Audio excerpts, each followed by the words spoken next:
શું હાલચાલ છે મિત્રો? આજે તારીખ થઈ ગઈ છે 24 જૂન 2026। આજના 25 મહત્વના સમાચાર ઉપર એક નજર નાખીશું, જેમાં ખાસ કરીને વરસાદની આગાહી, ખેડૂતલક્ષી સમાચાર, ક્રાઇમ સમાચાર, રાષ્ટ્રીય અને આંતરરાષ્ટ્રીય સમાચારનો સમાવેશ થવાનો છે। સૌપ્રથમ વાત કરીશું વરસાદ અને હવામાન વિભાગની મોટી આગાહી મિત્રો। તાપી અને નર્મદામાં રેડ એલર્ટ આપવામાં આવ્યું છે। દક્ષિણ ગુજરાતમાં મિત્રો મેઘરાજાની તોફાની બેટિંગ, નર્મદાના સાગબારા અને સેલંબા વિસ્તારમાં મોડી રાતથી ધોધમાર વરસાદથી નદીઓમાં પૂરની પરિસ્થિતિનો માહોલ સર્જાયો છે। ત્યારે વાત કરીશું મિત્રો હવે ગુજરાતના 6 જિલ્લામાં ભારે વરસાદની ચેતવણી આપવામાં આવી છે। હવામાન વિભાગ દ્વારા આગામી 24 કલાકમાં સૌરાષ્ટ્ર અને દક્ષિણ ગુજરાતના કેટલાક ભાગોમાં ભારેથી અતિભારે વરસાદની આગાહી વ્યક્ત કરવામાં આવી છે। બીજી તરફ વાત કરીએ તો મિત્રો 50 કિલોમીટરની ઝડપે પવન પણ ફૂંકાશે। અમદાવાદ સહિત મધ્ય ગુજરાતમાં વાદળછાયું વાતાવરણ રહેશે અને ધૂળની ડમરીઓ સાથે મધ્યમ વરસાદ થવાની શક્યતા છે। બીજી તરફ વાત કરીએ તો મિત્રો દ્વારકાના દરિયામાં જોરદાર કરંટ જોવા મળી રહ્યો છે। અરબી સમુદ્રમાં 8 થી 10 ફૂટ ઊંચા મોજા ઉછળ્યા છે। તંત્ર દ્વારા માછીમારોને દરિયો ન ખેડવા માટે પણ સૂચના આપી દેવામાં આવી છે। ત્યારે વાત કરીશું મિત્રો હવે તાપમાનમાં ઘટાડો પણ થઈ રહ્યો છે। સતત વરસાદી માહોલને કારણે રાજ્યના મોટા ભાગના શહેરોમાં તાપમાનનો પારો 3 થી 5 ડિગ્રી ગગડી ગયો છે અને લોકોને ગરમીથી ઘણી બધી રાહત પણ મળી રહી છે।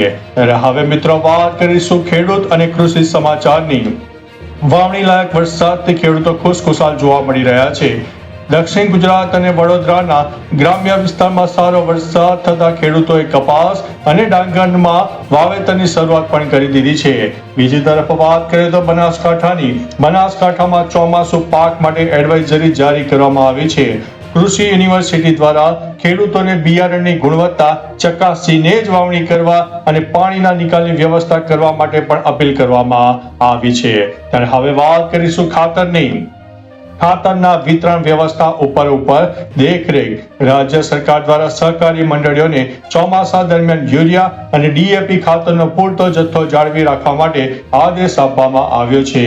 ત્યારે વાત કરીશું મિત્રો પાક વીમા અંગે સરકારની મોટી બેઠક। કુદરતી આફતો સામે ખેડૂતોના પાકને રક્ષણ આપવા માટે નવી યોજનાઓ અંગે ગાંધીનગરમાં ઉચ્ચ સ્તરીય બેઠકનું આયોજન થયું છે। હવે વાત કરીશું કૃષિ મેળાનું પણ મોટું આયોજન થયું છે। ઓર્ગેનિક ખેતીને પ્રોત્સાહન આપવા માટે રાજ્યના જુદા જુદા જિલ્લામાં પ્રદર્શન અને માર્ગદર્શન શિબિરોની શરૂઆત થઈ ગઈ છે। હવે મિત્રો આટલા સમાચારથી નહીં અટક્યું, હવે આપણે વાત કરીશું ક્રાઇમ સમાચારની। અમદાવાદમાં 9 વર્ષ જૂની મર્ડર મિસ્ટ્રી ઉકેલાઈ ગઈ છે। પત્નીને સાબરમતી નદીમાં ધક્કો મારીને હત્યા કરનાર પતિની ક્રાઇમ બ્રાન્ચે ધરપકડ કરી છે। આરોપીએ પત્ની ગુમ થઈ હોવાનો દાવો કર્યો હતો। ત્યારે વાત કરીશું મિત્રો અમરેલીમાં ભાઈએ જ ભાઈની હત્યા કરી છે। એસટી બસ સ્ટેન્ડ નજીક ઝુંપડપટ્ટી વિસ્તારમાં પારિવારિક ઝઘડામાં સગા ભાઈએ જ હથિયારો વડે પોતાના સગા ભાઈને મોતને ઘાટ ઉતારી દીધો અને પોલીસ દ્વારા આરોપીની ધરપકડ કરવામાં આવી છે।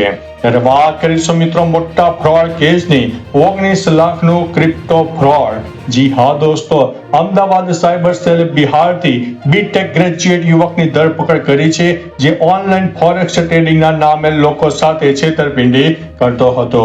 ત્યારે હવે વાત કરશે બોગસ બિલિંગ કૌભાંડમાં પિતા અને પુત્ર પણ જેલ ભેગા થયા છે। જીએસટી વિભાગની મોટી કાર્યવાહી। 128 કરોડની ખોટી ઇનપુટ ટેક્સ ક્રેડિટ એટલે કે આઈટીસી લેવાના ગુનામાં પિતા પુત્રની ધરપકડ કરવામાં આવી છે। ત્યારે વાત થશે હવે રાજકોટમાં કોચિંગ ક્લાસ પર એક્શન લેવામાં આવી રહ્યું છે। ફાયર સેફ્ટીના નિયમોનું ઉલ્લંઘન કરતા 18 કોચિંગ ક્લાસને ફાયર વિભાગે નોટિસ ફટકારી છે અને સીલ કરવાની ચીમકી પણ ઉચ્ચારી છે। ત્યારે હવે વાત કરીશું મિત્રો રાષ્ટ્રીય સમાચારની। કેન્દ્ર સરકારનો પેટ્રોલ અંગે ખુલાસો। સોશિયલ મીડિયા પર ઇથેનોલ વાળા પેટ્રોલથી એન્જિન બગડવાના વાયરલ દાવાઓને સરકારે ભ્રામક અને ખોટા ગણાવ્યા છે। હવે વાત કરીશું સંસદનું ચોમાસું સત્ર।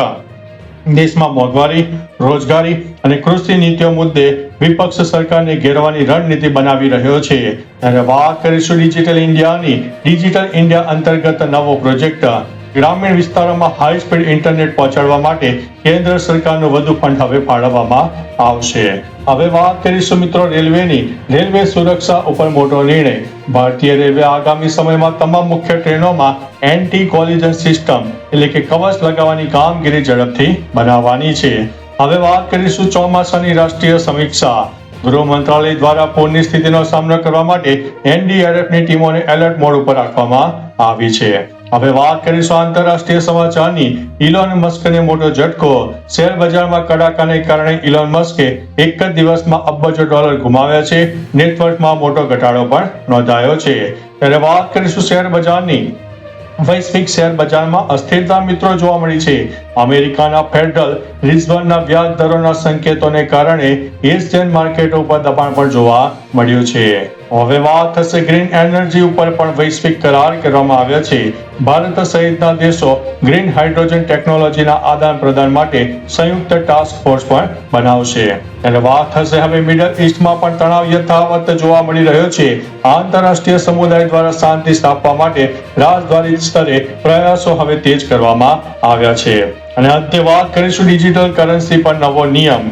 યુરોપિયન યુનિયન ક્રિપ્ટો કરન્સીના વ્યવહારોને વધુ કડક નિયંત્રણો લાદવા માટે નવો કાયદો હવે લાવી રહ્યો છે. તો ચાલો મિત્રો, ફરીથી મળીશું દેશ અને દુનિયાના તાજા સમાચાર સાથે. ત્યાં સુધી અમને રજા આપશો. નમસ્કાર.